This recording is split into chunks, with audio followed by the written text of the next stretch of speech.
What's up, guys? We're here with our daily BSLT update, and wow, what an update today. 53 cents roughly. It's been hovering right between this 52, 53 cents for the most part of this day.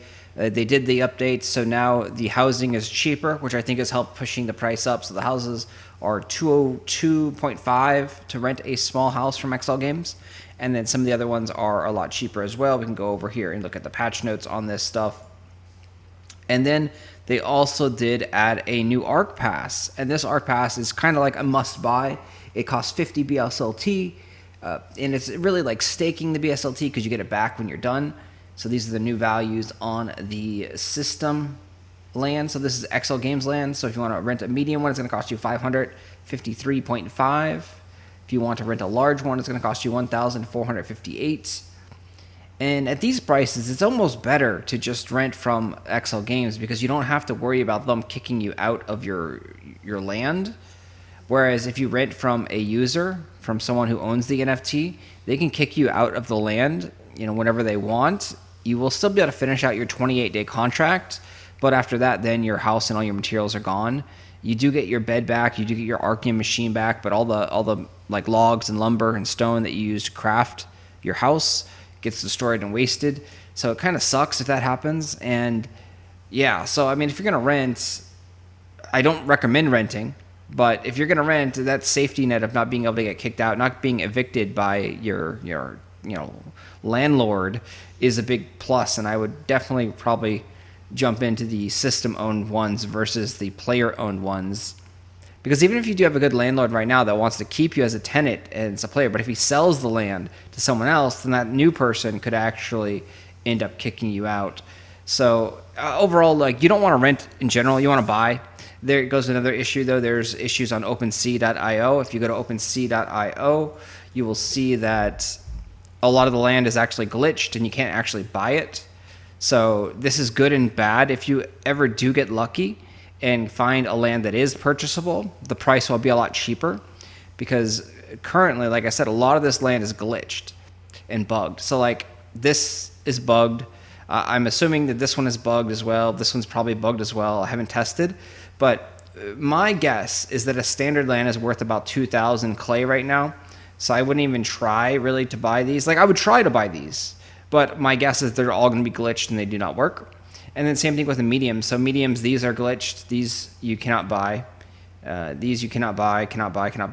So there might be one random one that gets in here that someone sees like, hey, the mediums are only worth 2,400 because they see all these glitched lands and they put it up for 2,400, not knowing that these are glitched and they can't be purchased. So these glitched lands are actually keeping the price like deceivingly down.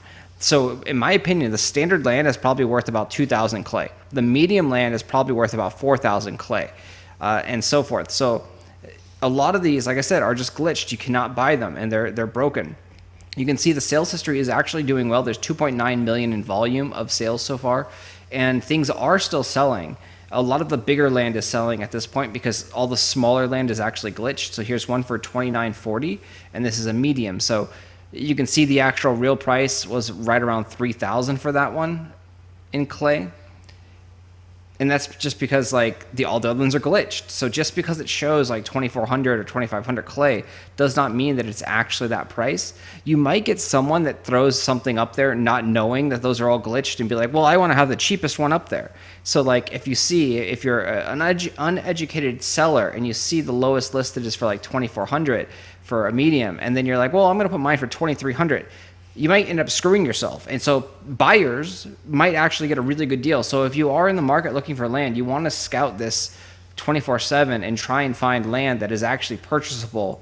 Like I said, I would try all the time to buy any new land that pops up, make notes of ones that are already glitched that can't be purchased. And then anytime a new land pops up, just try and buy it because there's value right there. Like if you buy a land for 2,300 and you sell it for 4,000, you have almost doubled your money in a span of a couple of days, probably, is my guess. But anyway, this is the BSLT NFT market update for today. This is just craziness. 53 cents. Let's see. Let's refresh and see if this goes up or down. And yeah, like they did change the withdrawal, so it went down slightly here.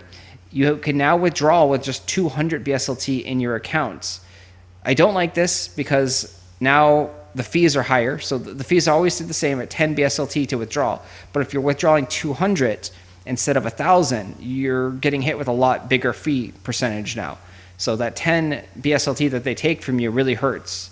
Whereas 1,000, it was only 1%. If you go and look at the other way, now you're paying a 5% fee if you withdraw 200, I believe it is. So that fees is very, very expensive in my opinion. And then, yeah, it also allows for like, bots and cheaters to withdraw faster. But they do have a 24-hour or 20 some odd hour period of time where it's a delay. So you'll request a withdrawal, and then they will actually do some system checking, processing, who knows what. They're doing something for 24 hours at least. They're not going to give you your money. And they're going to check on your account or do something. And then after that period of time, they'll release it, and you'll get your T-Bora or your BSLT from your account, I should say. So you're taking the BSLT from your account on archeworld.com, requesting the withdrawal, and then it will be like kind of in limbo for 24 hours. And then once it finally gets to your account, then you can take it to the Bora portal here, and then you could swap it over. So it's a very crazy process, but if you are interested in this game and crypto world in general, you definitely will want to get familiar with these kind of things, because this is all over the crypto world, all these crypto swaps and systems and programs. But yes, that's another thing, and I'm nowhere near an expert on that, so don't, anything I say on that, take it with a grain of salt, because yeah, I'm a crypto noob. This is one of my first crypto games. Well, actually kind of like second, but the other one kind of doesn't count too much. It's a super baby game. Anyway, I will talk to you guys later. Thanks for watching.